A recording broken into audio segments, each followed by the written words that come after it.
Welcome to the Mind Chimp Podcast.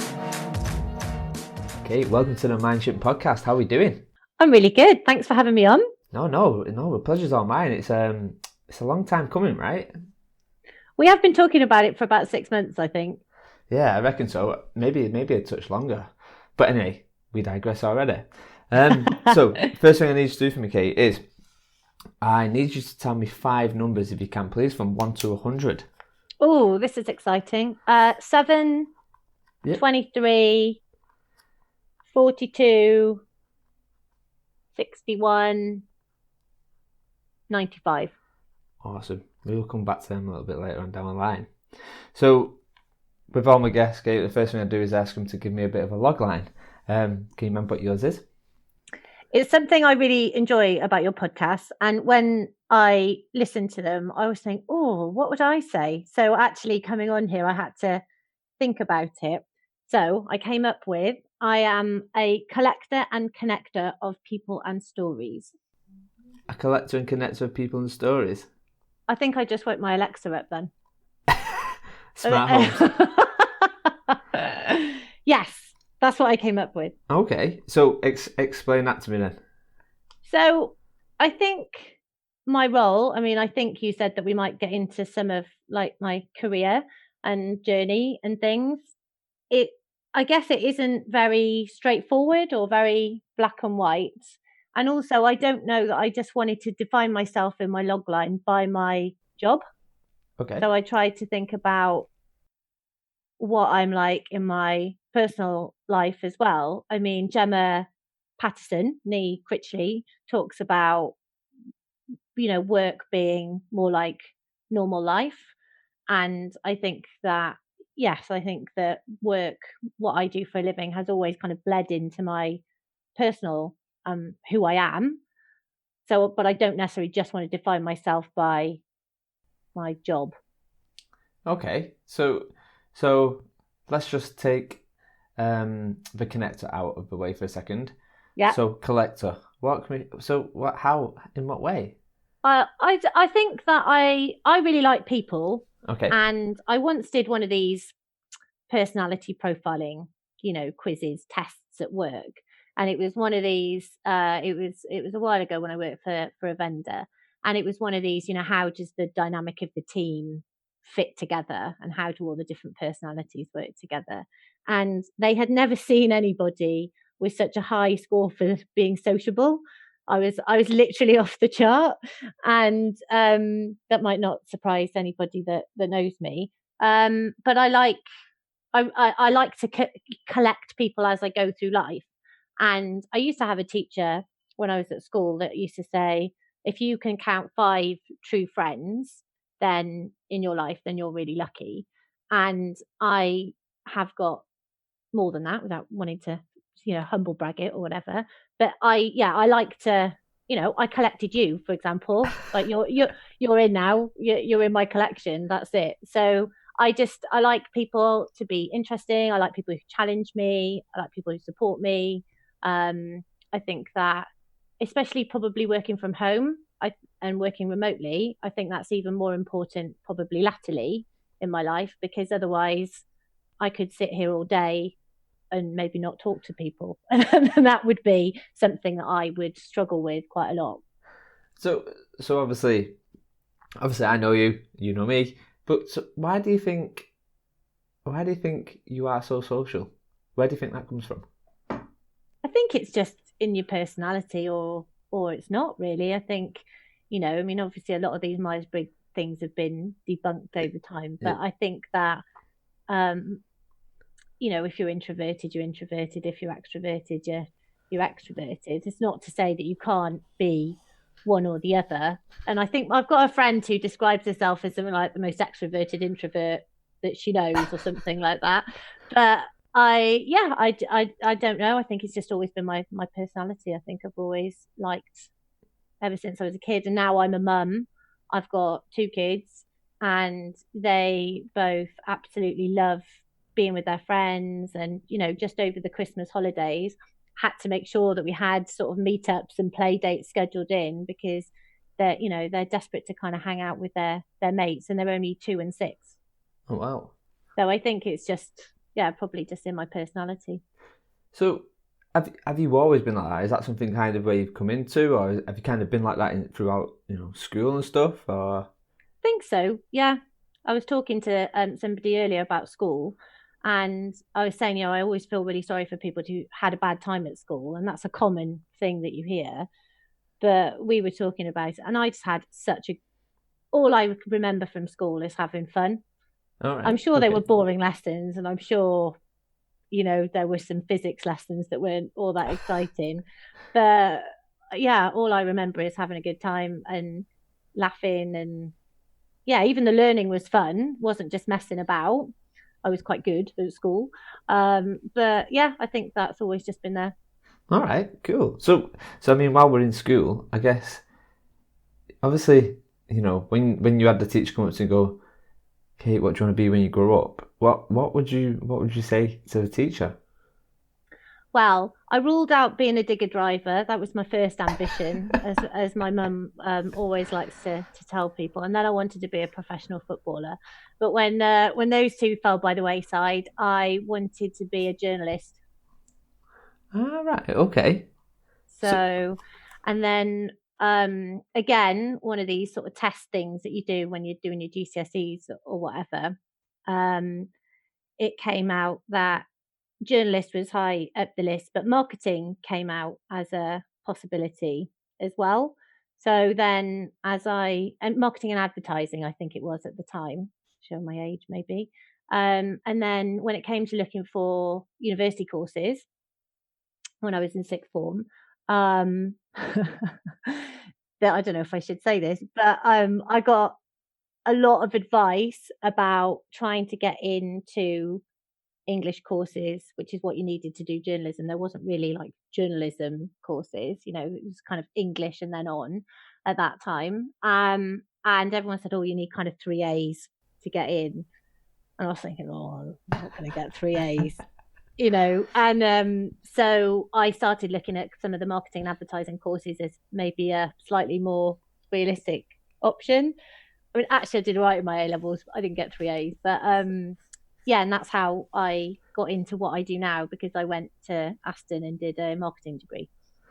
I guess, yeah. I mean, from a digger driver to being into marketing, that's quite a leap. Where did the digger driver come from? It's a segue. I was tiny, but I was quite a tomboy when I was little. So diggers, footballs, yeah, that was, and all my sort of best friends when I was younger were all lads. So I wanted to be George from the Famous Five.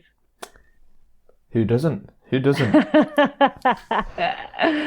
So yeah, but like I suppose the journalist thing comes back to the stories thing as well. So I do like understanding people's stories. I love reading like silly lists of things that people will put on Facebook about themselves, answering random questions. I love to understand those. And some of the reason why I like your podcast so much is because, yeah, I'm nosy basically. And you get some really interesting details out of people. So I think that's always been something that I've had all the way through life. And I think that's something that in my current role, I spend a lot of time understanding stories about what organizations are doing or what people are doing. And I love that element of what I do. So I guess, obviously me and probably a large percentage of our industry know exactly who you are, but there's probably some people who don't. So kind of with a smooth segue from the marketing, maybe you could give us a bit of a whistle stop tour of kind of, yeah, like in your professional career, kind of where you've come from to kind of where you are right now, I guess. So I went to university to do marketing and really enjoyed it. I did a year in industry. It was a compulsory part of my degree. And I did a year working for Waitrose, part of the John Lewis partnership. And they offered me a job after graduation. It was really good. I laugh now looking back. It was really good money at the time. I didn't really have a concept of what a good wage was, but I turned it down and went traveling instead, as per so many people do. And then I came back, and my now husband, wasn't my husband at the time, he was in the RAF, so he got posted to a different place, which was Wiltshire. And so I started looking for jobs nearby and wanted a marketing job because that was my degree, and went to work for a company called QA, who a lot of people in the industry will know as a huge provider of traditionally IT training.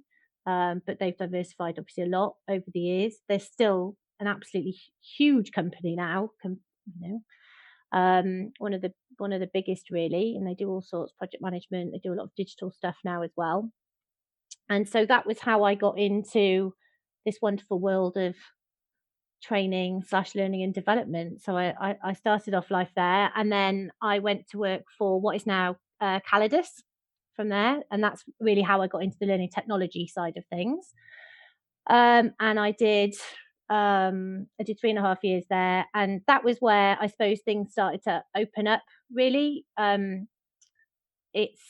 I met a lot of people doing that role. I worked with some really great managers and colleagues, and everyone was very generous, I think, in terms of sort of networking and introducing me to people.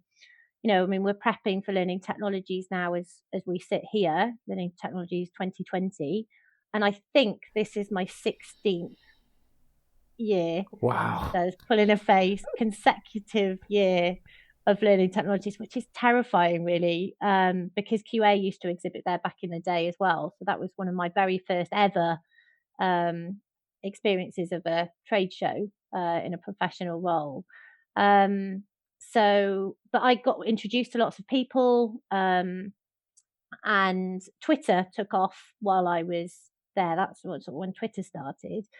And that was when I started my Twitter account, and I left with, I think I had something like 800 followers, and I don't know why I remember that, but I remember having sort of conversations with people like Jay Cross on Twitter, and it was just quite democratizing at the time. I think that's kind of a bit of an overused word, but I was just a marketing girl at a vendor. I didn't necessarily have any business having conversations with these people, but because the barriers had come down and the access was there, and I was interested, I suppose, passionate about what I did, then I was able to sort of start to expand my network and all of that kind of stuff.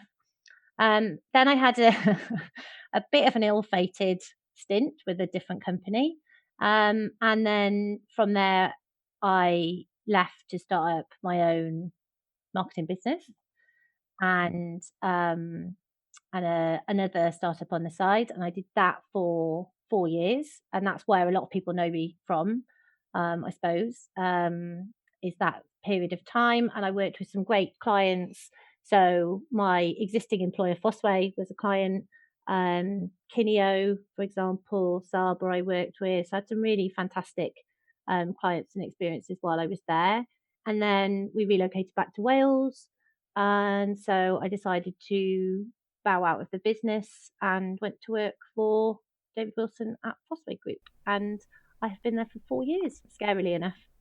Right, okay. So I mean, obviously there's a lot to cover there. So you mentioned the startup and you mentioned kind of Fosway and learning tech. So I guess I want to kind of touch upon that startup a little bit.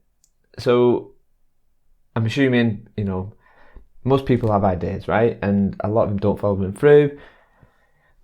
Startups tend to be a love child of whatever. So if you was to give a bit of advice on that whole startup thing, what's been like your biggest learning from that period? I mean, I learned a huge amount from that period. I had the business for 4 years, and it was, I can't tell you. I mean, I had, a kind of thriving marketing business, a sort of tech startup, and I had a baby. And I wouldn't advise to anybody to do all of those at the same time, if I'm brutally honest. So maybe that's learning point number one. I think anything that demands your attention like that and deserves your attention, it's very hard to split your attention. So, as I mentioned, I was working with some fantastic clients on the marketing side of the business when I had Ascot. And I never wanted to let them down. So I never was able to really give the startup the time and attention that it warranted. And I'd say to anybody, who wants to get a business up and running, and so many people sort of bootstrap things on the side now, just don't split your attention in too many ways. Because if you have got to pay the bills and you have got a day job and there are people depending on you, clients or colleagues or whatever, then you're always going to have to service them first. So if you've got a passion project, and I'm still, I still have passion projects, which, we might get into a bit later, but I have learned to say no. And I am much better at ring fencing time and giving things the attention that they deserve. And I think that was probably my biggest lesson.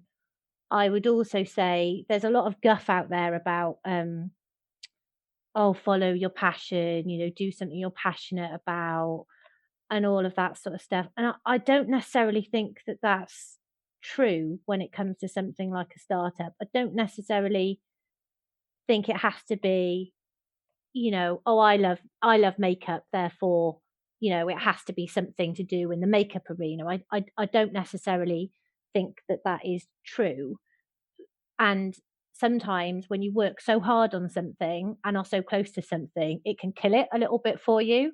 So actually keeping your passions as passions and keeping something that you want to build up for work as work, that ring fencing can be more beneficial, I think. I think it's an interesting one. I kind of agree to a point. So, I mean, I kind of see it similar to like having 2 or 3 careers running at the side of each other. I think we should, like, for instance, my career, let's just call it real general terms, in learning. My other career, which I do a lot more now, is in design. Mm-hmm. And actually, what does that look like? And then the third one is obviously a startup, which people will find out over time. But I think it comes down to fixing a problem, right? Like, the makeup is a passion, yeah, and it's cool. But actually, what problem does that really fix for anyone? If it doesn't, then kind of what's the point? Like I say, enjoy just putting makeup on or doing whatever. I don't know. I don't wear makeup, so yeah. I mean, it was. Yeah. I mean, I grasped at that randomly, but it's. I think there's something about the kind of the hours and the demands of a startup that can quite easily kill your passion for something quite quickly. So I think sometimes it's better to be a bit dispassionate about it and be able to just kind of coldly almost focus on it and not get too emotionally involved. I would also say sometimes having personal relationships with friendships with people that you go into business with, not always the best way to do things because they don't necessarily come out intact. So I would always caution people. It's very easy to kind of get involved with people that you're great mates with. And I it's not just my own personal experience. Now I'm a little bit older. I've got several friends that have been through kind of similar things. And again, sometimes it's easier to be less emotionally involved or less emotionally attached and have a kind of almost like a cold business relationship rather than a personal friendship or whatever. So okay. So you mentioned you went travelling. Walk me through that. Tell me a bit about that. It was the classic thing of you get through your finals and I was like, I never want to have anything to do with marketing ever again. Ever. So I just did a little bit of traveling around Europe and then went to live in Cyprus. and because my husband, now boyfriend then, got posted out there, and it was, golden opportunity. So his dad did 22 years in the RAF and never got anywhere near Cyprus. So we were like 22. I was working in a Welsh pub, if you can believe it, a Welsh themed pub. So a Cypriot guy who married a girl from Caerphilly, and then instead of opening an Irish pub when he went back, opened a Welsh pub. So I was working in there a few nights a week, and we just lived the dream. I mean, it was absolutely brilliant. And there was loads of expats, loads of locals, and we had friends ranging from kind of our age right up to kind of Brian in his mid 70s who'd retired out there. And we'd just sit at the bar with him, watch football. Absolutely brilliant. So yeah, so classic sort of route through Europe, and then landed up on a Limassol beach basically. Oh, nice. Is there any place where you're not in no rush to go back to? I got fleeced in Marrakesh. Right. But I would go. But I would go back. I wouldn't go back to Cairo. Okay. I feel like I saw what I needed to. I saw what I needed to see. The Sphinx is disappointingly small. We went inside a pyramid, which was freaking amazing. But like when you see that there's a KFC directly opposite the pyramid, it just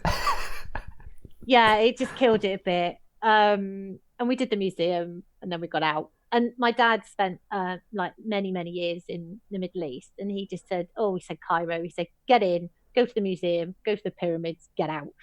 So I wouldn't probably be in a rush to go back to. It's very, very like polluted, right? And okay. smoggy and busy. It's yeah.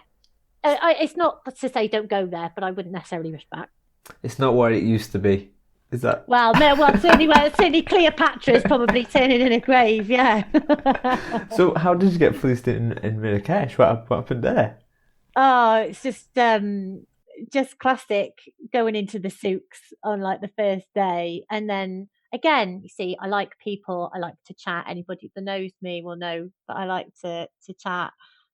People can never, but until they meet her, people can never believe that my sister talks more than me. And just got into conversation with somebody, ended up buying something, and then like sort of first day you're not familiar with the money, and then you get out and you're like, oh, what, I've just paid like 60 quid for something that's worth 27 pence. So they saw me coming.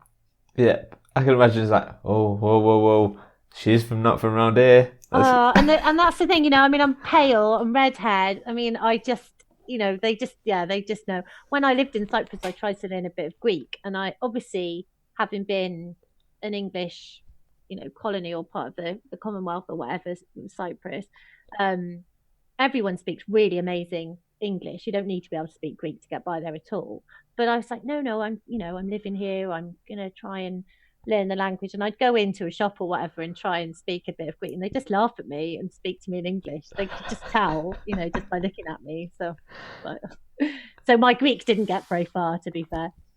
So I guess so you come back home, kind of settle down, I guess, if that's the right term. So I guess this kind of leads me on to the next question in here. So what's been your biggest personal success, and you can't say your children or marriage? I'd say I was going to say my kids. My biggest personal success. It probably is the people that I've connected. As I say, collected. Makes me sound a bit creepy, but my friendships. I work really hard at my friendships. The girls that I go on holiday with every year are the girls I worked with in my first job at QA.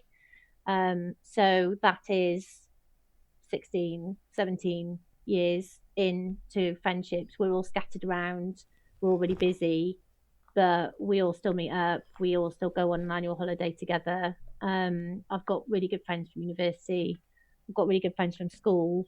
I've made some lovely friends moving back to Cardiff, but I put a lot of effort into that, and I think with friendships, I think you reap what you sow.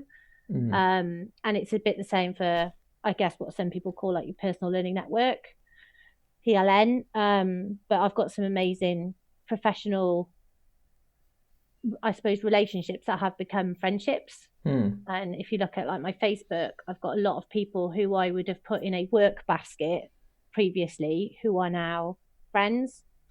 And, you know, they comment on pictures of my kids. And yeah, so I think that's probably, outside my kids and my marriage, I'd say that.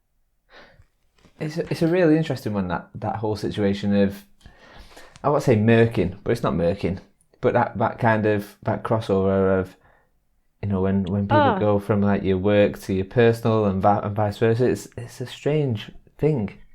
Yeah, well, so I wrote a piece on LinkedIn a couple of years ago, and I called it something like the Barbie complex, because in my head, you know, like Barbie, you get ski Barbie and Malibu Barbie and horse riding Barbie, and that, you know, you kind of get, and there's lots of different facets to everybody's personality. But I find increasingly, and when I used to look at my social platforms, it would be Twitter was for work, like that's it. Obviously, LinkedIn is LinkedIn. Facebook was personal, and I wasn't on Instagram at the time because I don't think it existed. But now there's a definite bleeding across them all. And what I have found is, because I don't like to share pictures of the kids kind of publicly, I then am filtering. So on Twitter and Instagram, I don't post pictures of them, and I don't really talk about them that much, because I kind of want to respect their privacy. And, you know, let's face it, Twitter can be a bit weird. It's not necessarily somewhere that I feel comfortable posting pictures of them. So, you know, my Facebook is completely locked down. I will share, you know, we'll share pictures of them there, but and again, so I've naturally had to filter. That's a personal choice. So I've naturally had to filter and almost edit out what is obviously a massive part of my life. And it goes back to that Barbie thing of almost segmenting. You know, and I definitely think there's a bleed between things these days. When I used to do facilitation, when I used to work at O2 in Tesco Mobile, so I used to design and deliver. So a lot of time I'd be delivering maybe an induction or something like that.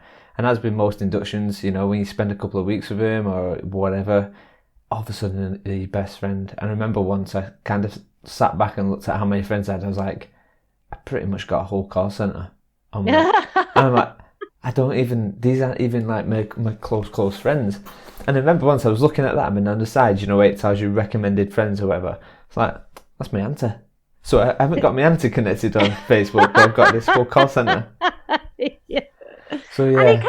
And it comes down to purpose, right? What do you want that network to give you, and what do you want that particular thing to achieve? And I think that this is a real thing that people forget about social networks and social platforms is, you know, it's a construct. It can be whatever you want it to be. So I always say about Twitter, my little area of Twitter, my little corner is great. It's rays of sunshine.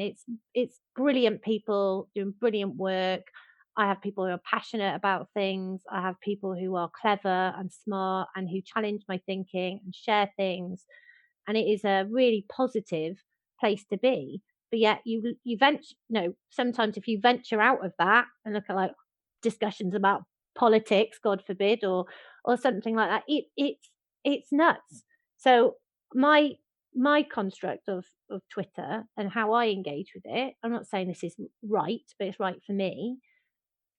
It gives me that positivity, and and that enables me to achieve what I want to achieve. But I always remember a friend after learning technologies one year saying, "What on earth have you been talking about on Twitter all week?" And I just said, "Well, I'm not talking to you. I'm there predominantly for work purposes, or certainly I was previously.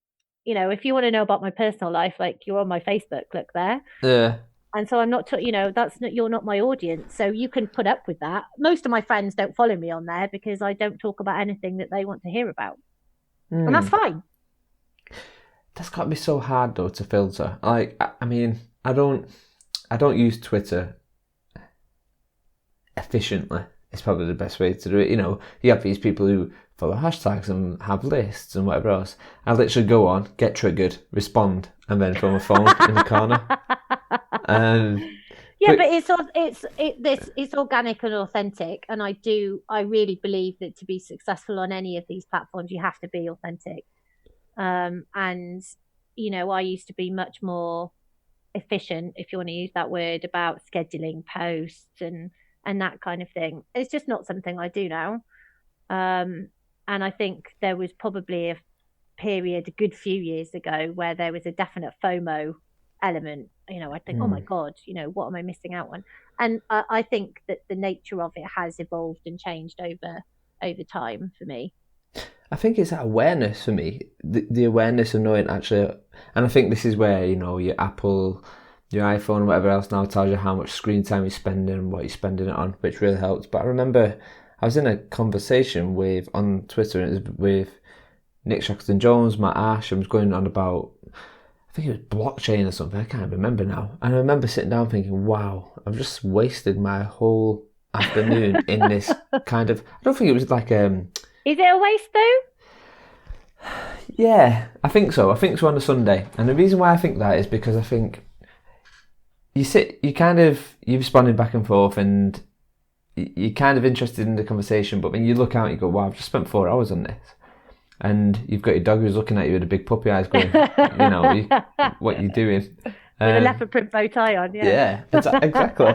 But I think, so what's your take on, and obviously I want to kind of talk about it from an L&D point of view then. So, you know, forget how you use Twitter for a second. What's your take on how L&D's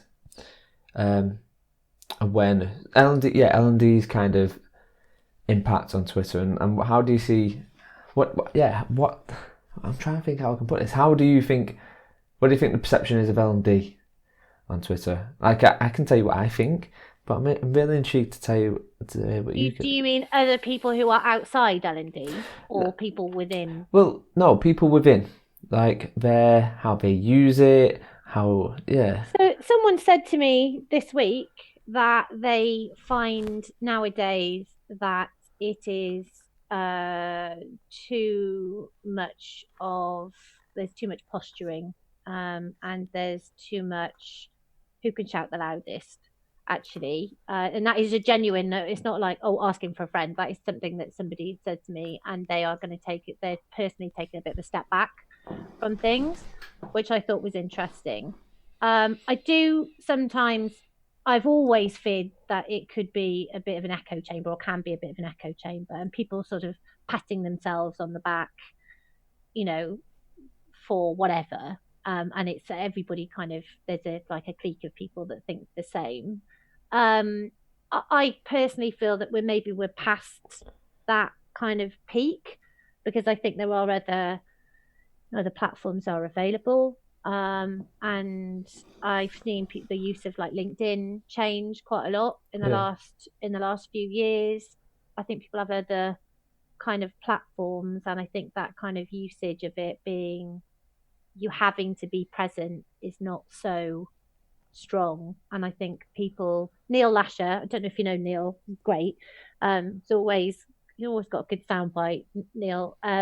He used to say, like, tweets are like heartbeats. You only get so many. And if you use them all up, you know, really early, like people who used to tweet all the time, you know, you just suddenly like sort of either stop using it or like will slowly kind of peter out. And I always remember that, because definitely my usage is not as high as it used to be.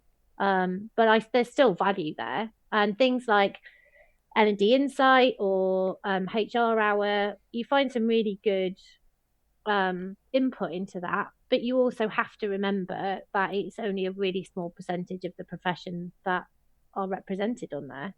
And it's like any social network or any of these networks, they always say 90% of people will just sit back and consume, you know, and it's probably only 1% who are really sort of actually creating anything. So you have to kind of keep that in mind, because it is a bubble.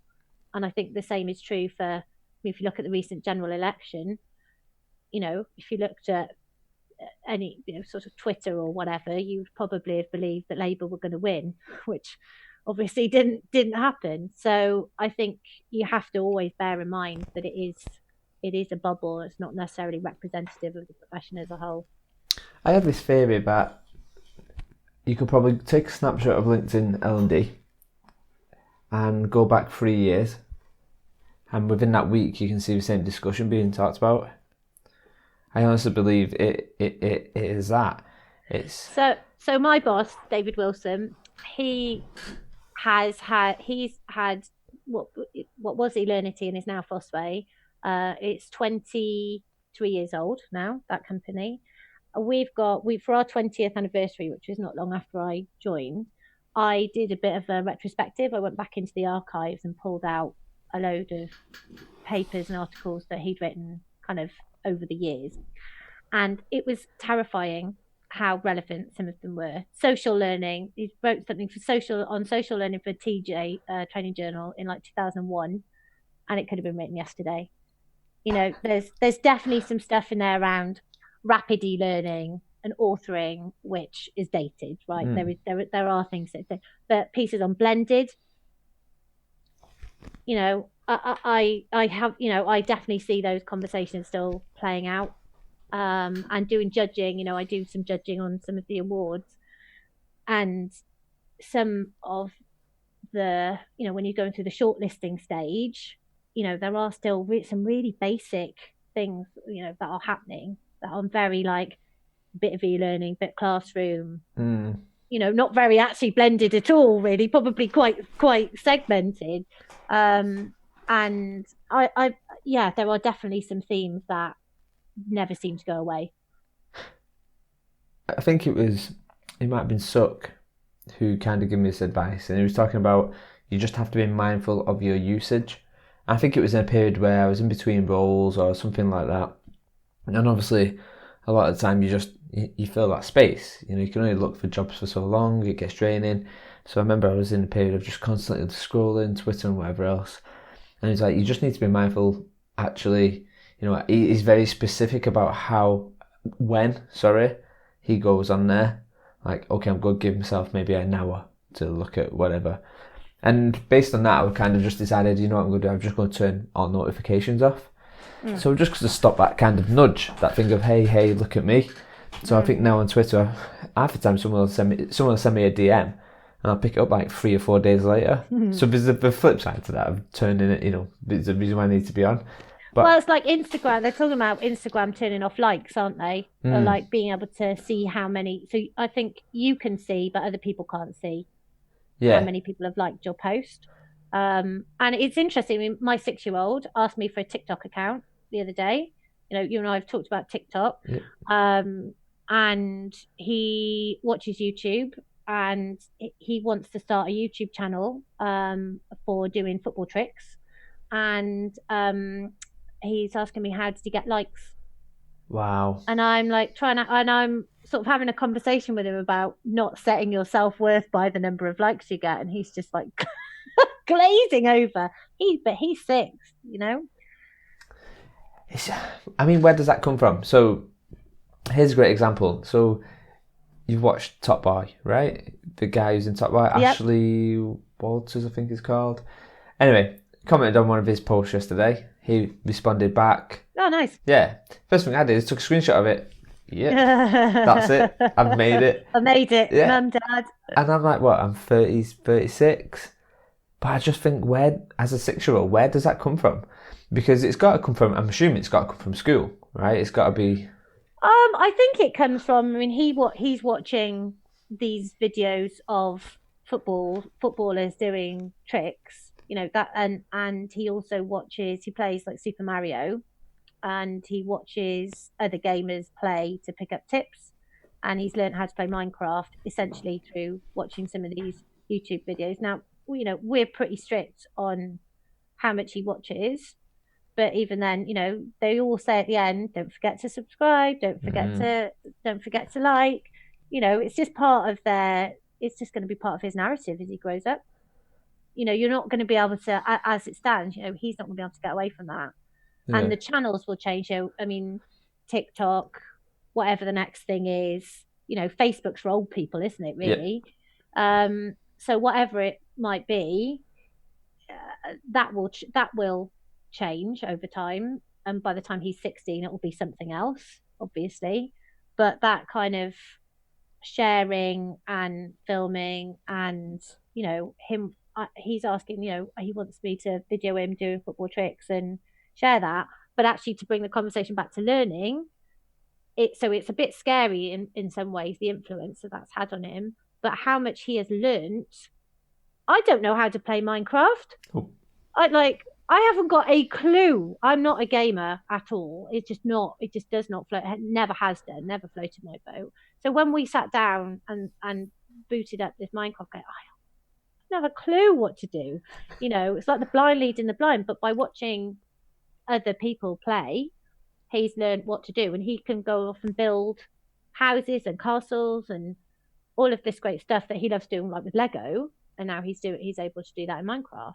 He's really good at Mario Kart because he knows all the cheats, because he's watched all these other kids play it on YouTube. He's learning how to teach himself how to do football tricks. We go over the park with him and play football, but there's other, he's learning in different ways. It's not just about his dad showing him how to do this stuff now. So, I mean, thank God, probably, but but yeah, that's just going to be part of what they grow up with. It's really interesting. You reminded me of a story. So Facebook, the biggest demographic going on Facebook is like 50 plus, and so it was my partner's granddad. It's on Facebook, but he just can't use it for the life of him. I remember I was on Facebook. I closed my Facebook down a while back. However, I got a notification and it was like, Derek is now live. I was like, what's going on here? So I went on and it's Derek sat down going, Gene, will you do us a brew? And he's obviously clicked the wrong button. Screwed it up the world. That's brilliant. But you sent me that meme of a 40-year-old on TikTok, like looking around going, I was like, yeah, that's me, that was me, yeah, great. It's so funny watching older people. I know we shouldn't laugh, but I can't help it because it's like my granddad, so it's fine. That's going to be us, right? That's almost me with TikTok. It's tragic. He's done it loads of times. Like one of his friends had died, and rather than comment on a post, he decides to put his comment as a status update to share it with all his mates in his group. It's just I feel like I could do a whole stand up around that. But that's going to be us. What my 6-year-old and my 2-year-old are learning now. They're gonna laugh at us in 10 or 15 years. They're gonna be like, you don't know what you're doing. I mean, I like to think that I will stay up to date. At least I know what TikTok is. I was talking to some of the other parents at the school gates and said, oh, Thomas wants a TikTok account. They never even heard of it. So I thought, well, you're gonna have to get clued up, because your kids are gonna be miles ahead of you otherwise. Yeah. So, and I think that's, but that comes back to the people and the connections and the collecting. I think that it doesn't matter so much what the platform is. It's much more about making those connections. And one of the best pieces of advice I've ever had in my career was my colleague when I was at what is now Calidus, E2 Train then. And he said to me, never waste an opportunity to just go and meet somebody for a coffee. Yeah. And, I've got so many people, within my network now who I now count as friends who, speculative cup of coffee, or I've met on Twitter and then met in real life. James McCluckey, I always remember going, well, how will I know it's you? Because, you're going off a picture that's that big. And he was like, on 6'8", darling. I was like, all right. Okay, I'll be able to pick you out of a crowd then, it'll be fine. But but transferring those online relationships into real life, that makes a real difference. And then it almost doesn't matter what platform you're on, because you've built a solid foundation then. And I think that's probably what we're going to see. And something that you said in a previous podcast, I think it was the one with Gethin, he said something about, as things become more automated, actually we value the human connection that much more. And I think that's really true. I just think the way I see it is, I think as long as you've got nephews, nieces, children, you know, you have to make that conscious effort to understand what their world looks like. And I think by doing that, you stay ahead of a trend. Like, I think it was TikTok, when I seen TikTok was happening, and I kind of put a post out around how Zappos are using it. And like I said, if the first person to start using this as part of an EVP and a talent attraction, especially when it comes to like apprenticeships. This is because when I was over in TalkTalk, I was doing it with Snapchat and Instagram, because they were the tools where the people were. And I think that is. But the reality of it is if they ever have a child and they start huffing and puffing about them showing me how to use tech, I'll just remind them that I once taught them how to use a spoon. And that'll be it. Job done. I'm not sure I've successfully managed that with mine. Certainly not my 2-year-old. So, but you talk about fish where the fish live. Yeah. And you know, I think that's really true. So I think while we're talking about kind of youth of today, if I was to ask you to give a book as a gift, and it doesn't have to be you. Let's just be. We can put it with anybody actually. If you have to give a book as a gift to anybody, what book would you give as a gift? Right, I knew you were going to ask me this, and weirdly, it's right here because I've just bought it for somebody, but I've given this to somebody before. So can I have two? Yeah, go on then. Because this is The Boy, the Mole, the Fox and the Horse by Charlie Maxey.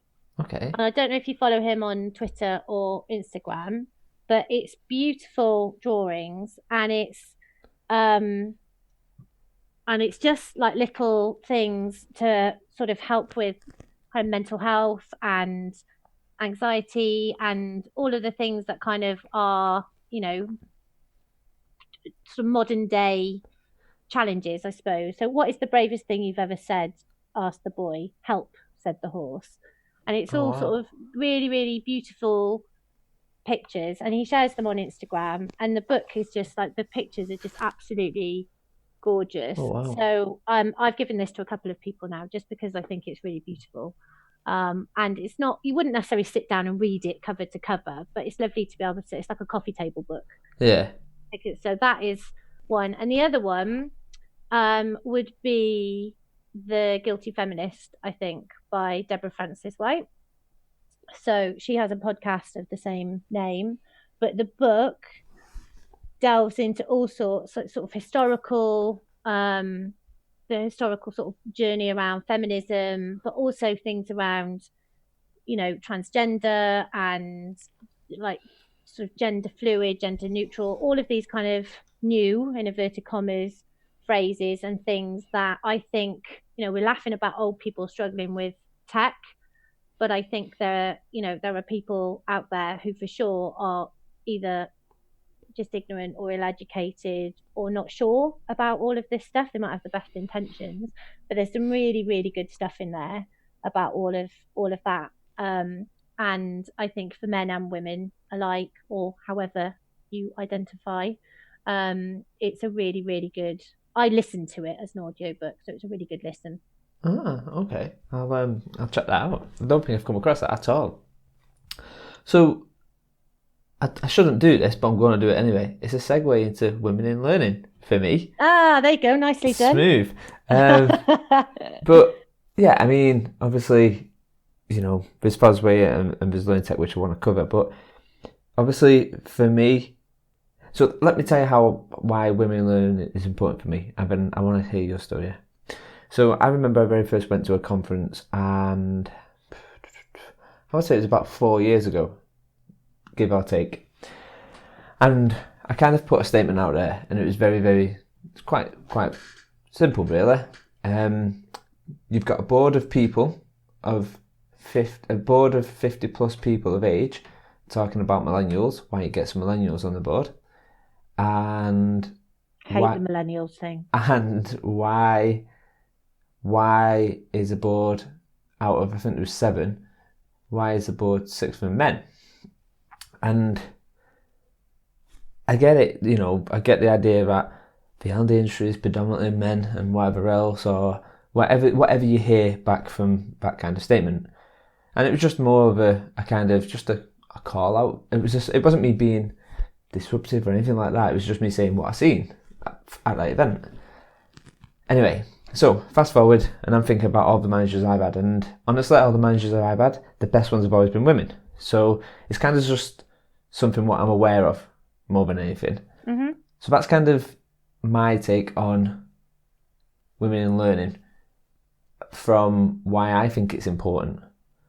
But I want you to tell me why it is and what it is, because I only know very basic about this, Kate, so fill me in. Have I not bored you enough with it? No, so this time last year, Don Taylor asked me to chair a session at Learning Technologies 2019, which was called Women in Learning.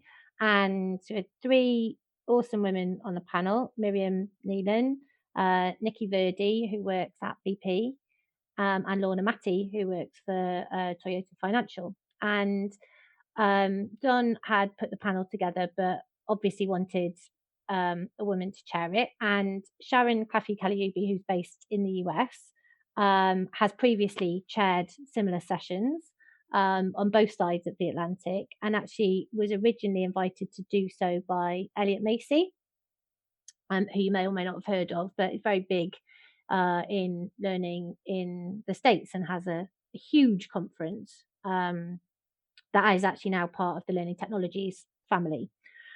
And so I didn't really, had no sort of concept of what I was getting into, I suppose, with this session. But I had some calls with the ladies who were taking part, and I had a call, amazing couple of conversations with Sharon beforehand.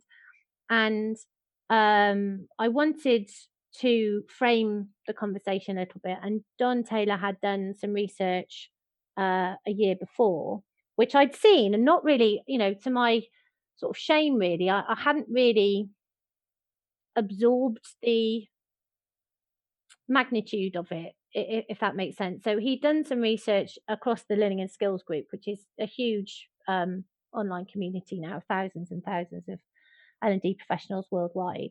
And essentially what it shows is that in junior roles, you've got about 3/4 of them are women.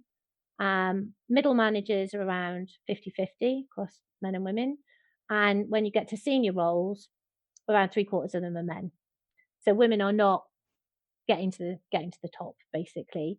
And I put out, Don had done this infographic the year previously, and I wanted to give the session some publicity, as is my want. We're talking about, spent a lot of time talking about social media and all of that. And obviously I look after the back channel for Learning Technology. So I wanted to kind of, pimp it a bit, I suppose, and make it aware, make people aware that we were talking about it.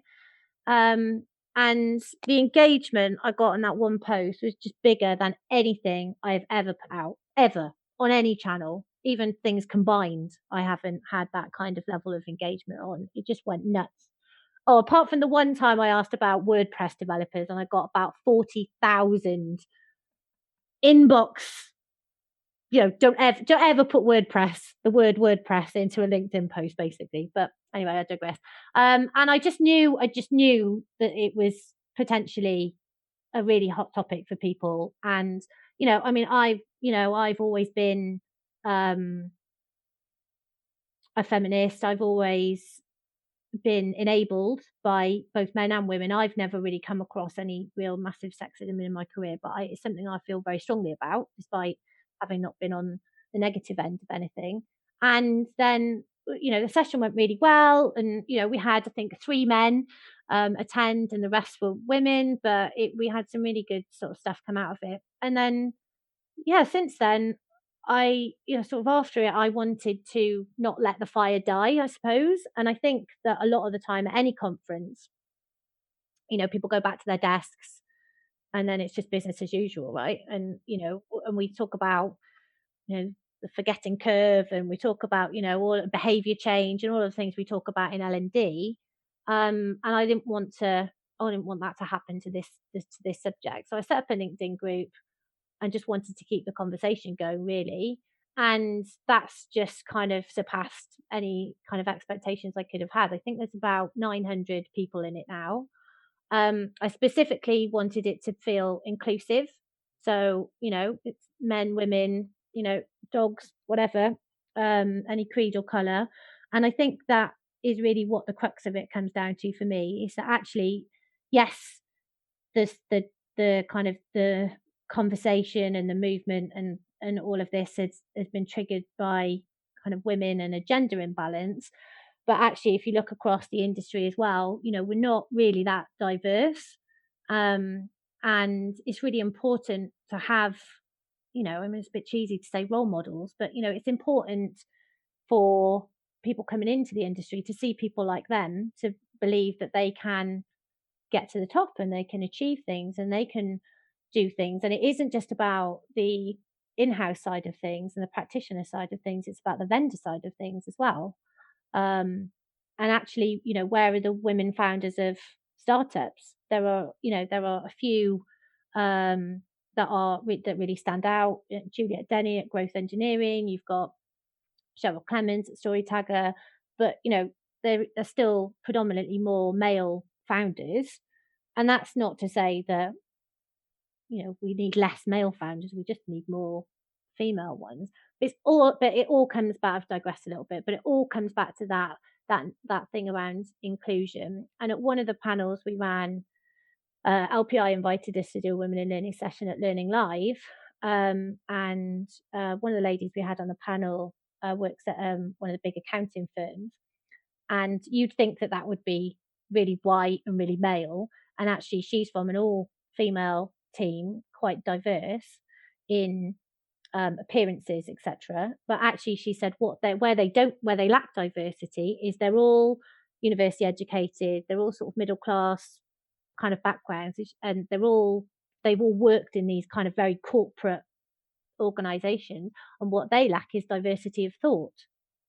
And that was one of those kind of moments where that kind of blew my mind. And if you look at the stats from like the World Economic Forum, they will say there is a moral imperative to improve gender balance and balance across ethnicity, ability, socioeconomic background, etc. So we have a moral duty to do that. But actually, in the longer term, there will be a financial incentive as well, because again, we talk about the world changing around our kids. In the future, it's only getting harder to recruit the best people. If you look like you are just a bunch of middle-aged white guys, and I'm not picking on middle-aged white guys, but if you look like your organization is not diverse or open or inclusive, people aren't going to go and work there, or they're not going to buy your products. And it's like being sort of environmentally responsible now, people swerving plastic packaging and making decisions based on shipping and where people are based and shop local and things like that. People are going to make those decisions about where they work and who they buy from based on this kind of stuff. So it's just so important that we become more inclusive. And I think sometimes you look at the political situation at the moment, although I try not to, and it's a bit scary because you think we almost going backwards. But that just adds fuel to the fire. So what I'm hoping for 2020 is I've got some really awesome women on board. So Ashley Sinclair, who is only in her early 30s, she's just set up her own marketing business. People like Laurie Niles Huffman that you've had on the podcast before, people like Jane Daly over at Towards Maturity. I've got some really amazing women, giving up their time to take part in all of this, because this isn't just about me spearheading something. If it's going to really make a difference, ultimately, it has to be very, again, inclusive effort. So there's things like we're looking at a mentoring scheme podcast. Okay. And kind of various other activities to try and further this whole agenda, really. So watch this space, because again, comes back to that what we talked about, juggling too many things. Passion is a passion project. I'm busy, and again, this is why more people are getting involved now, because it spreads that load and helps things move a lot quicker. So I guess I just want to dig into it a little bit more. But I guess two things would really jump out to me. So why is that? Why is that a thing? Do you think that's due to posturing by men shouting louder, so to speak? Because here's a great example. So my podcast, I always try and get 50-50 split. Always. Mm-hmm. Never get it. And the reason I struggle, it could be down to the people, the women in our industry, you know, because this sounds really bad and I'm not sure how to phrase this, but I'll just say not many people want to come onto a podcast. Is there a fear aspect? Is there an aspect of whether like, oh, I don't know, I might take, you know, this is, and try to ask myself, why is it either A, it's hard to get hold of people, of women to come onto the show, versus men, obviously, bigger pond, more fish, and actually what can I do to get more females onto the show? And you're not alone in that. I mean, you know, Learning Now TV, you know, Colin Steed tries again really hard to balance that out across the genders, and I know conference organisers also find it really difficult. You know, most of the unsolicited kind of pitches for speaking will be from men, not women. So I think there is something, you know, there's been a lot of talk about imposter syndrome. There's a lot of talk about, the kind of the difference between, the men and women will put themselves forward or not. Like maybe women like to be asked more than putting themselves forward for things. You know, I mean, stereotypes are stereotypes for a reason. But I like to think that it's not all due to that. However, you know, some of it must be. In terms of not getting to the top, there is a trend. We did a bit of research last summer. You know, there is a trend around women jumping off of corporate roles to, you know, freelance, consult, that kind of thing, because it's more flexible around families. Obviously, I've been in that position myself. So there is something maybe there in that trend as well, that when you look at the figures from the Learning and Skills Group, it is specifically looking at in-house roles. And also, like, you know, to get a bit more existential about it, I suppose, what does success look like? Is it about being, a CHRO or, you know, a head of learning or whatever it might be? Is that success, or is success having your own business and balancing your family life, etc., etc.? So I think we have to be careful about what the goals are for women in learning, because yes, it would be great to see more women getting into senior roles, but that is not necessarily the be all and end all. It's kind of got me thinking about, I was talking to a friend and he kind of highlighted something which he's seen at a couple of learning conferences, and he said it's really interesting. The top level speakers are predominantly men, but if you go into the exhibit, it's predominantly women. He's like, why do you think that is? He asked me that question straight out. He went, why do you think when you look at the stalls, it's, you know, there's a lot more awareness, presence of women on the stalls, yet the conferences, there's a lot more men. And it stumped me. It stumped me, you know, instantly my mind went to, well, we all know why that is. They're trying to grab attention. And then I was like, actually, I don't know. Is there more to it than that? I'm not really sure. Like, I went to a HR conference a few years ago, maybe 6 years ago, and they had like the Formula One girls, you know, like walking around with sashes and giving out leaflets and all of that kind of thing. And it's like, that's a HR conference. And I definitely think the world has changed. You know, I mean, we're post Me Too, you know, post Weinstein, all of that stuff. And even like, I was watching an old episode of Friends the other day just because I happened to be on, and even a couple of comments in that was like, you know, that, you know, you wouldn't write that script now. And you know, the world has changed, and you don't get that kind of thing at learning conferences. But it is definitely, I mean, my boss is called David. He spoke at an event not last summer before, and it was kind of arranged through a third party. It wasn't us that sorted it all out. But there were more white guys called David on the agenda than there were women out of a day's worth of speakers. There was one woman, one other guy, and then 3 guys called David. And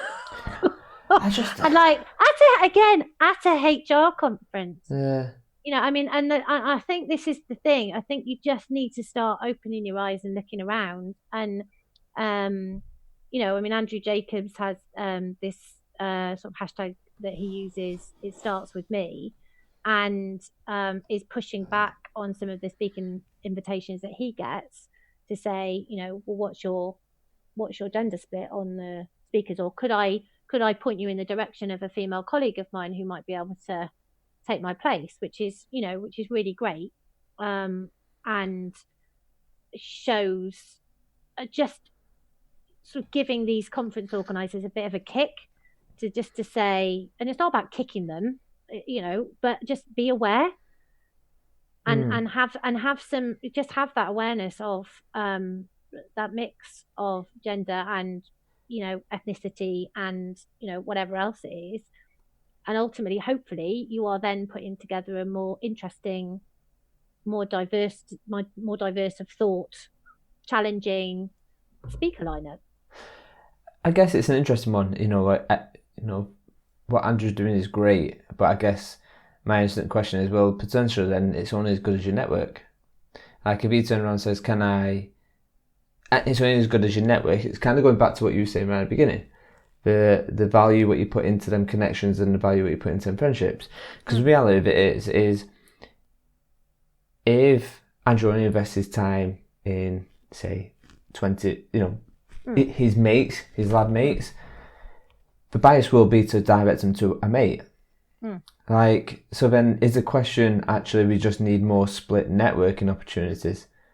And because for me, if I think about it, I'm quite equally split, I would say. 50. I'd probably say it's about 50-50, give or take.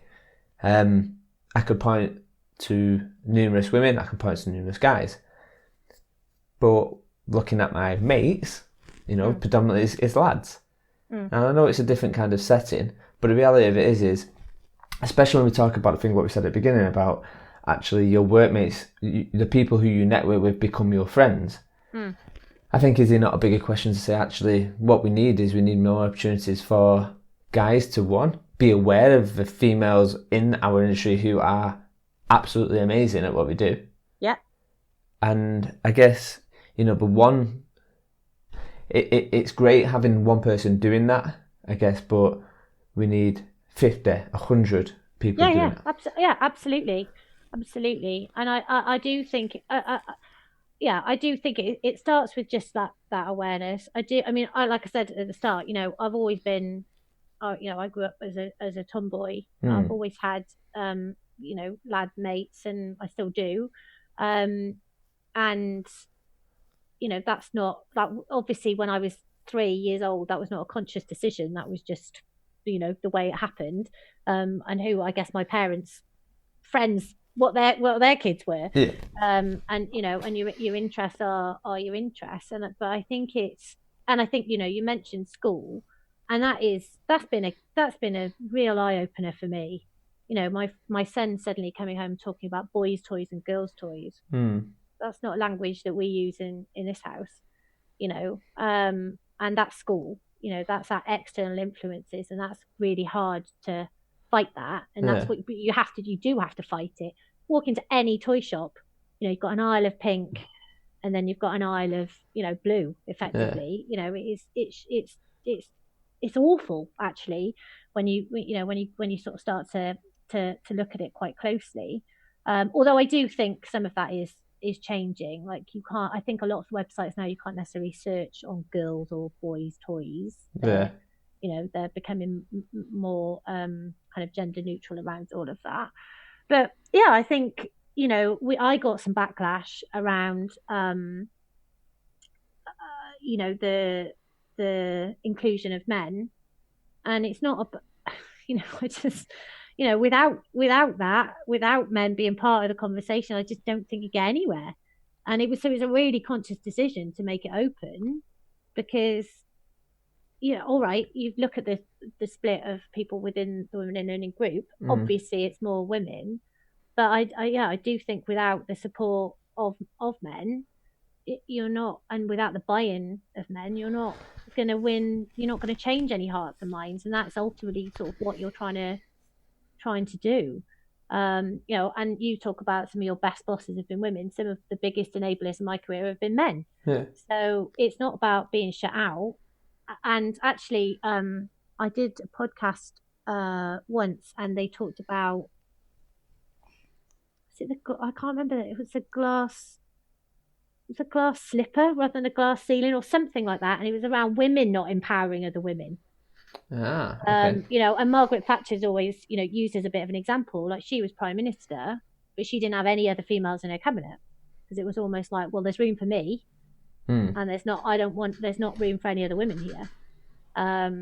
So that is very much what I hope, that if this ever builds out any kind of legacy or any kind of message, is that it is about being inclusive. Yeah. And I really sort of take on board what you said as well about different voices. The back channel that I do for Learning Technologies, again, I really make an effort to try and mix that up and bring in different voices, so it's not the same. I don't want it to feel cliquey. I don't want it to feel like it's the same faces doing the same thing every year. I really try and almost like talent scout, and try and who's new, like who's posting stuff that's a bit different, and try and have your eyes out, because ultimately these people are sharing insights from that event, and you want diversity of thought and diversity of opinion around all that, and you want different takes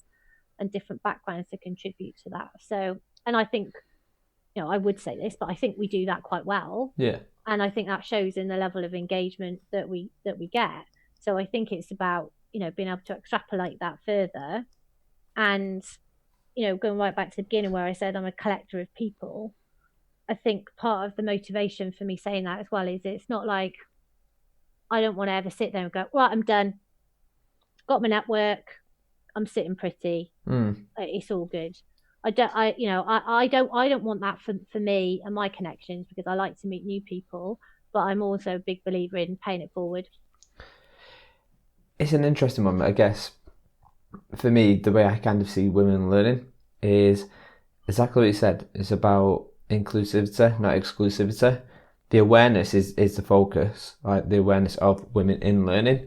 That doesn't necessarily mean guys can't talk, and I think that's it's not either or. Yeah, and I think I witnessed on Twitter something. I think I witnessed that go down, and I thought that was really well handled by you, because the reality of it is if it is a women's only kind of thing, and it becomes that thing for women only, instantly you start to be exclusive and you start to single yourself out. Possibly that's just what would happen. So yeah, no, I thought that was handled really well, and I think when I seen it happen on Twitter a while back anyway. Yeah, I mean, I got some really good advice from Deborah Francis White, actually. I messaged her, and she was amazing. I mean, I've met her at Learning Technologies before, and she was incredible, because obviously doing what she has done around the Guilty Feminist, she has had lots of stick for lots of different elements of that. And she said every time she's had a male guest on the podcast, pretty much without exception, she's had some backlash around that. This is a feminist thing, it's supposed to be about women's voices, and blah, blah, blah, blah, blah. And actually the Women in Learning panel we did on Learning Now TV, I invited Andrew onto that on purpose, because it isn't about, like, going back to that, being inclusive thing. And she just said, it's very easy for others to throw stones while you're trying to do something, and there is nothing to stop anybody doing any of this stuff. And what we're trying to get to is sort of we're building out a kind of almost like a starter pack at the moment. So if people want to do, like you do your Mind Chimp meetups, there's nothing to stop anyone doing women in learning meetups or events or anything like that. It absolutely isn't about coming through me or Sharon or any of some of the people who've been quite active.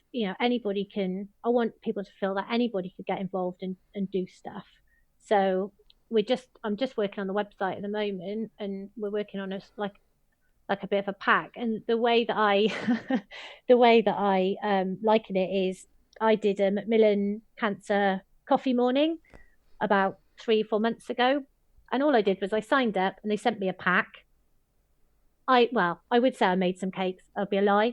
I bought some cakes, and then people brought cakes with them, and everybody chucked some money in the pot, and it was a really nice day. And then I sent the money off, and no, they didn't need to police me or anything. They gave me the tools I needed to be able to do that, and that is what we're trying to get to now with Women in Learning, is to almost say, well, here's a starter pack. If you want to crack on, you want to do something in your organisation, if you want to do something, people have talked about doing some meetups in Scotland or Northern Ireland, amazing. It doesn't have to be London centric, doesn't have to be Kate centric, and I really hope that is something that we can get to in 2020. Okay, so kind of taking this a different angle now then. So obviously you've got Women in Learning, and then you've got Fosway as well, which I want to touch on in just a second. However, let's pretend you've got a billboard and you've got 1 million people coming out of a stadium. I hate this question. I don't know what I'm going to say to this. I know what this question is. And you get to shape 1 million people's minds, or give them a nudge, give them something to change context and make them think about something. What would you put on that billboard?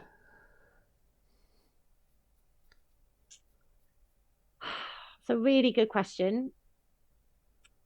And I think I'd say, look around you. Okay. And if everybody around you looks like you, then you possibly need to start broadening your horizons. Okay, I like it. Sound advice, actually. That's so sound advice. Isn't true. I'm all about the wisdom. But yeah, I think I just wrote something for Women in Learning the other day, and and I don't want to come off as preachy because I'm not perfect, and I sit here with my straight white female privilege. I'm not ignorant of that. I'm in I'm from not a massively wealthy family, but a middle class family. Had a great education. I'm not ignorant of my position of privilege at all. And I think that I hope that my awareness of my own privilege it is something that helps me to potentially open doors for other people. And as I say, I have worked for some very generous and open colleagues that open doors for me, and I've always tried to do that for other people. And I think now I'm getting a bit older, that is something I'm very conscious of, and I've always tried to do that. And I think the Women in Learning thing's probably just an extension of that, really. And I think that it's just, as I say, it's post Me Too and all of that. It's just the time is right. Yeah, I agree. I think the time is right, and it's needed. It's needed, and it's been a long time coming.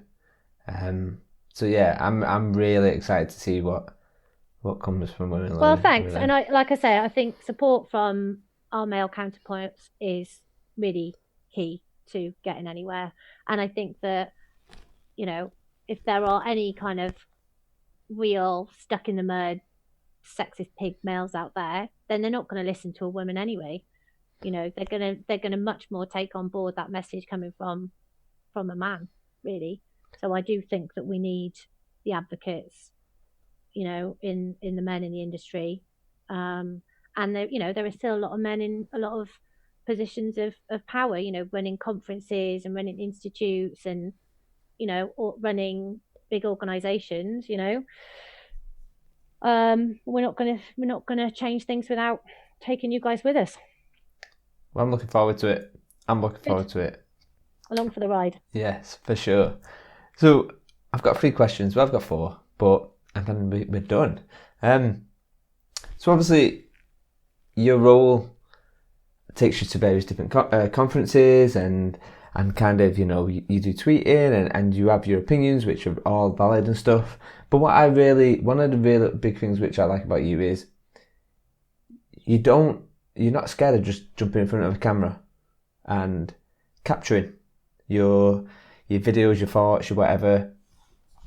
So one of the things which I think people fear isn't actually being recorded. It's actually that initial stage of getting in front of a camera and just doing it. So what 3 pieces of advice would you give to someone who's wanting to jump in front of a camera and share knowledge and share 30-second videos or a couple of minute videos, but we haven't done it yet? What 3 pieces of advice would you give to someone? That's a good question. I think the first one is get over yourself. Okay. It sounds a bit savage, but guy called Sam Burrows gave me some great advice when I thought about starting my blog many years ago, which is woefully neglected at the moment. But he just said, write for yourself, and if anybody reads it, it's a bonus. And my use of Twitter and writing and subsequently the videos is almost a way of taking notes, reflection, and getting that down. And I would never sit there and watch my own video back or read my own blog back, but just the very process of when I live tweet or go do those live updates, it's a way for me now of note taking, and it helps me process, especially when we only had 140 characters. But the art of sort of getting in front of the camera and trying to do something in 3 minutes, because you've probably only got 2 or 3 minutes before people tune out. It forces you to have that reflection and think, well, what was my key takeaway? Maybe there wasn't one. Maybe it was crap. That's okay. I mean, I wouldn't go out and slag somebody off because it's not my style. I don't think it's very constructive. And if there's not a key takeaway from a session, then I probably won't do a video on it. But if I've been to something good, or if I've seen something thought-provoking, or even if I've just seen something middle of the road, it's almost like mining for gold. Like, where's the nugget? What's the one thing that I could take away from that? So it forces you to reflect and look for the good, I think. So think of it. So get over yourself.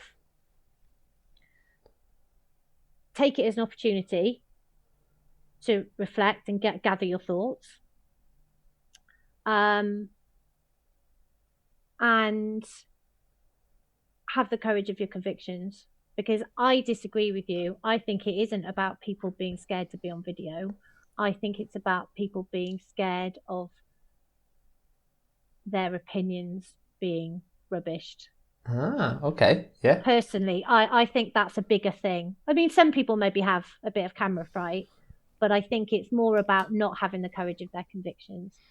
So if you are, confident in what you think, and it's just my take, my take is my take. It's not anybody else's take. There's not necessarily a right or wrong. Somebody else could attend exactly the same session and take away. I mean, there's a guy who spoke at LT a few years ago, Jaron Lanier, and he's one of the most divisive speakers I've seen at LT, and people came out with such different opinions and such different takeaways from that talk.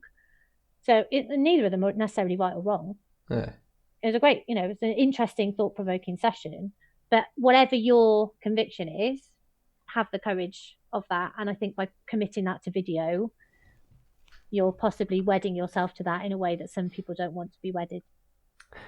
I think that's a good shout, actually. I think, I get that. I think it's really interesting. Someone once gave me a bit of advice, and he summed it up. He said there's 3 types of people who look at your stuff. The people who really hate you, and don't like you and think your stuff is a load of crap. The people who think your stuff is brilliant, it's different, it's fresh. And then there's the people who really just take you or leave you. And he said, all you've got to do is just write for people who like you. The rest don't really matter. Well, do you know a guy called Seth Godin? Have you heard of him? Yeah, heard of Seth. So he talks about 1,000 true fans. Yep. Gain 1,000 true fans. And he talks about, it is a privilege to create content and write and share things with your core audience, and the rest don't matter. If you're writing stuff that they like, then, and sometimes those ideas spread, and he's written multiple books about that sort of stuff. But yeah, I'm inclined to agree. And then your mum will always watch. Yeah. Yeah. I just needed to watch it through 1,000 devices, that's all. But yeah, no, I really agree with that. So I guess kind of coming back to a point to kind of you in the moment now. So obviously you work at Fosway and in fact, let's do it this way. Tell me what a day in your life looks like at Fosway. It's busy. So, I work from home, and my best friend's husband said to me a couple of years ago, do you not ever get bored working from home? I'm like, chance to be a fine thing.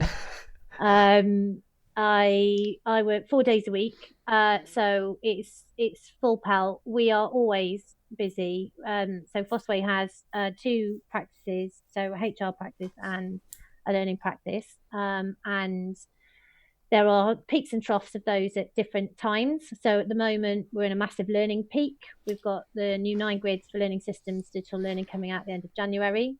I don't know when you're going to publish this, but and obviously prep for learning technologies.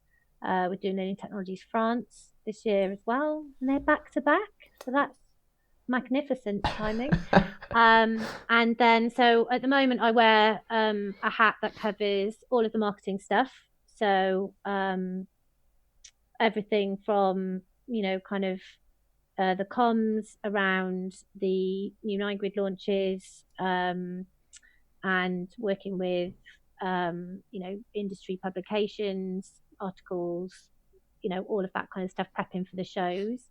And then I have a content hat, which has sort of historically been the bigger part of my role really at Fosway, because obviously we have all of this research content, and so everything that goes out the door passes by me pretty much. So whether or not that's a piece of kind of custom research that we'll be doing, or we do our annual HR realities and the digital learning realities, which is open at the moment. Go to fosway.com if you want to take part, if you're listening to this. And all of that stuff will pass by me. So the analysts do the kind of the number crunching, will pull out the key trends, I suppose, and the interesting elements of the data. And then again, it comes back to what I said at the beginning about stories. All of the thing I love about data, and I'm not really like a numbers person, but I love the narrative. What does that tell us? And what I like about Fosway, the 2 things I like about Fosway so much is that one is that, as much as we're looking at, forward about innovation, future of work and things, everything that we do is grounded in like the practical. And actually, if you're Jill, the L&D manager, I have this fictional character in my head. Always, she's always been with me all the way through my career. But if I'm Jill, the L&D manager, I'm in a kind of organization of 2,000 people. I haven't got a massive budget. How does any of this affect me? How can I leverage any of this stuff, and how can I make use of some of this stuff? So it's that kind of pragmatic advice that we give. And then around the data, again, it's that narrative. So it's not just about data for data's sake. Like 87% of learning and development professionals think X. So what? So it's the so fucking what is, that's what we always we sit there and say, well, so what? Like, what does that mean? And that's, I really love that. I really love sort of understanding the narrative, and I work with such clever people. They're so, and they've all been practitioners in their time. So, they've lived and breathed this stuff, this learning technology stuff from a user point of view as well. And it's so varied. I get to do loads of different stuff, and I learn a lot from what I do and the people that I work with, and sort of getting involved in some of the research stuff. I'm getting to do qualitative conversations with heads of learning, find out what they're doing, again, listen to their stories. We do these round tables where, you'd love to be a fly on the wall at some of our roundtable events. They're all, Chatham House rules, but the stuff people share is just so honest, and people come because they sort of say, oh, it's a bit like therapy, it's like it's like I can share my problems, but also hear that other people are having similar challenges in their organization. So it's just fantastic. It's never boring. And I really believe that there is so much we have to offer, and that anybody working in-house in any of these sorts of HR or talent or learning roles could benefit from our insight. Yeah. And I think to have that belief in what you're doing makes a massive difference to, your day-to-day motivation. Yeah, I think so. I think the very first time I came across Fosway was the 9-box grid.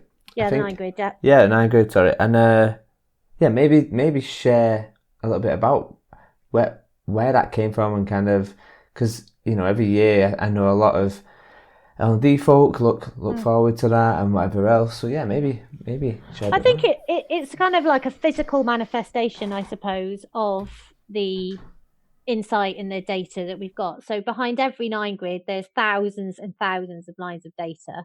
So the vendors themselves fill out a hideous sort of a sort of like a self-assessment. We also speak to their customers in a survey format and kind of qualitative feedback conversations. We also obviously pay attention to what's going on in the market.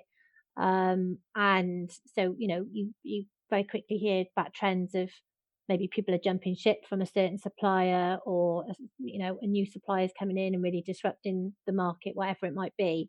So there's a huge amount of data, both qualitative and quantitative, that go into each 9 grid. But David wanted a model that HR folk would relate to. And obviously you have the 9-box grid in the talent side of things.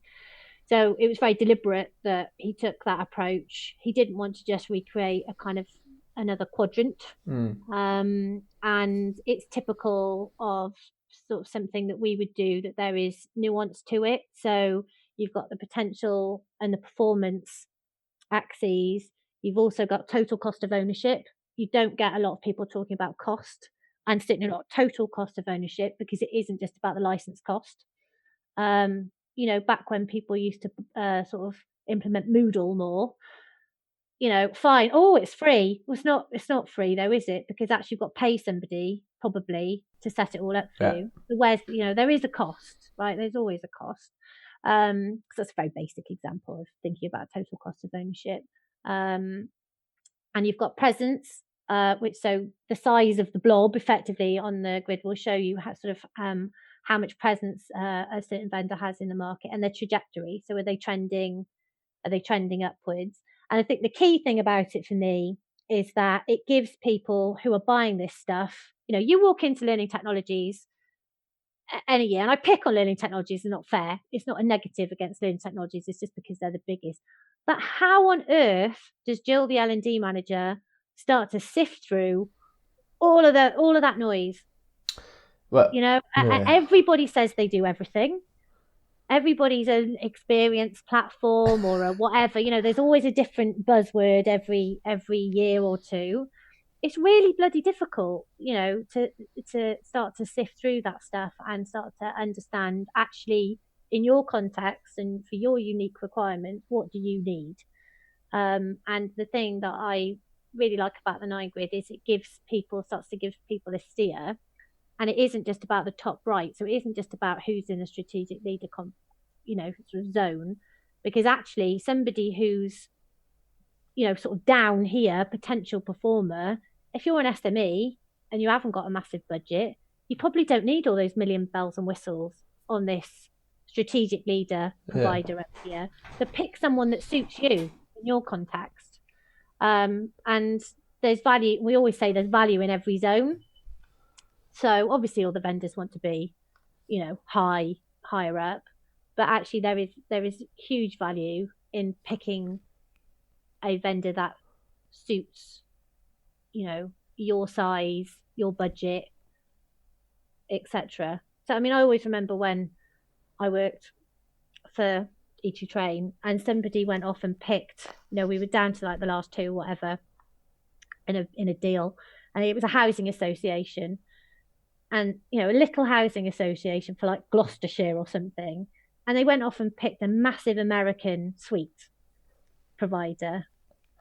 Why did they? That's just not a good decision for them, because it's probably loads of stuff they didn't need, probably massive budget, probably not local support or not UK support at the time.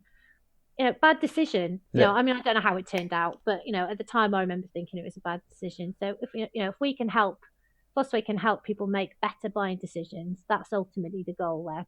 Yeah, and I think it's a really good. I think from a I've only got 5 minutes to quickly look at something. It's really good for that. It's kind of right. Okay, visually, it's simple, right? Like that's the beauty of it when you look at it. You can dig into it deeper. But actually, if you want to quickly filter out and go, actually, this group of people probably not for me right now. This is okay. Now I can shrink in who I need to go and kind of scope out and stuff. Yeah. So I think it's really good. Yeah. So I mean, it's interesting that there's some changes coming this year, and it's good. It's good to reflect the way that the market's changing. Cool. I mean, I would say that, right? I'm biased, but. I know that I would use them, and I would use our research even if I didn't work for Fosway, hand on heart. Yeah, that's good. So I guess kind of coming full circle now, and so right at the start of the session, I asked you what do you want to be when you grow up, and you said kind of a digger driver, and I think there was a footballer in there, and then I think we fell on journalist. Mm-hmm. But obviously we never really stopped growing up, Kate, and it's a journey, right? So if I was to ask that question now, what do you want to be when you grow up? What would you say? I still ask myself that all the time. So, I still don't know, and I think that I suppose my career has not been a plan, and it hasn't been particularly linear. And actually, I did a session years ago for some youngsters, dare I say, and I had this had an image of a treadmill, and I said, like, don't be afraid to jump off the treadmill. I mean, when I went to university, I did a very business driven course, and it was all about going and getting a grad job with a FTSE 100 company, and success was a corner office, and blah, blah, all of those sort of really 90s type of things. And I just think the world has changed. I mean, I started up a business with, a Dropbox account, a quick email to company's house, and a £7 a month hosting contract for a WordPress site. It doesn't take much these days to be able to do that. And like I say, I think success comes in many forms, and I think balance is important for me these days, having been through a period of not much balance. So the answer is I don't know, but I would. I still I really like this industry, and I think that there is a lot more to do here, and the kind of the phrase around the war for talent and all that kind of stuff, it's really overused. But I heard an advert on the radio in the car today around apprenticeships for Wales, and helping people build better businesses and helping people become employers of choice. all of that stuff. I love to help people with their CVs and bits and pieces. I'd love to do something on the side around something like Prince's Trust or something like that when the kids are a bit bigger and I've got, she says optimistically, got a bit more time. But I still think there's a lot to do in helping organisations become better at hiring, developing, retaining people. And I like working in that space. I think it's full of very passionate people who are passionate about people, if that's not too many P's. And I enjoy it. So what that role exactly looks like, I don't know. And I suppose I have this funny thing where I work for an analyst, but I'm not an analyst. So what am I? Yeah. And actually, I don't think that definition sort of matters too much. So I try not to navel gaze too much. I try to just get on. Things come along like Women in Learning that I'm passionate about, I'm interested in. I'm still very passionate about what we do at Fosway. So I'm just quite happy to see what comes next, really. Okay, cool. So right at the start, I asked you for some numbers. These numbers. Here we go. Yes, these numbers tally to some random items. So what if I let myself in for here? You probably know the drill right now, but on Desert Island, and these are the 5 items. What you've managed to find? Oh no. Yeah, I'm rubbish at these things. The first one is an ice cube. That was number 7. 23 was a picture frame. 42 was a boom box. Number 61 was a clay pot. And number 95 was a pool stick. So, what are we doing with these items, Kate? We're having a party, aren't we? Boom box, an ice cube, and some sort of drinking vessel. Don't know what the pool cue's doing. Maybe I'll make some sort of shade. I'll get some like nice big banana leaf or something and attach it to that. Okay. Picture frame. I don't know what the picture frame's doing. But yeah, the clay pot and the ice cube and the boom box. Like that's all you need for a party right there. Yeah, sounds like it. Maybe you could draw the picture up, like you see in these Instagram things now where it's a frame. Oh yeah, yeah. But I haven't got a phone. It's a good point. Okay, good shout. That was very quick, actually. I like that. I'm not usually good at those things. That was fast. That was very fast. So, Kate, where can people find out a little bit more about you? I am everywhere at Kate Graham 23. People can check out more about Fosway via @Fosway and more about Women in Learning. If you search on LinkedIn #Women in Learning, there's a group. You do have to ask to join. The way that LinkedIn sets up groups is a bit crap. So that wasn't I don't think I had a huge amount of choice in that, but I always approve those really, really quickly. And I'd love for any input, suggestions, volunteering, anything around Women in Learning. Like I say, we're looking at setting up the mentoring scheme. If anyone's interested in being a mentee or a mentor, then definitely get in touch. Cool. Well, last question. Is there anything what I've not asked you what you would like to tell? You've asked me quite a lot.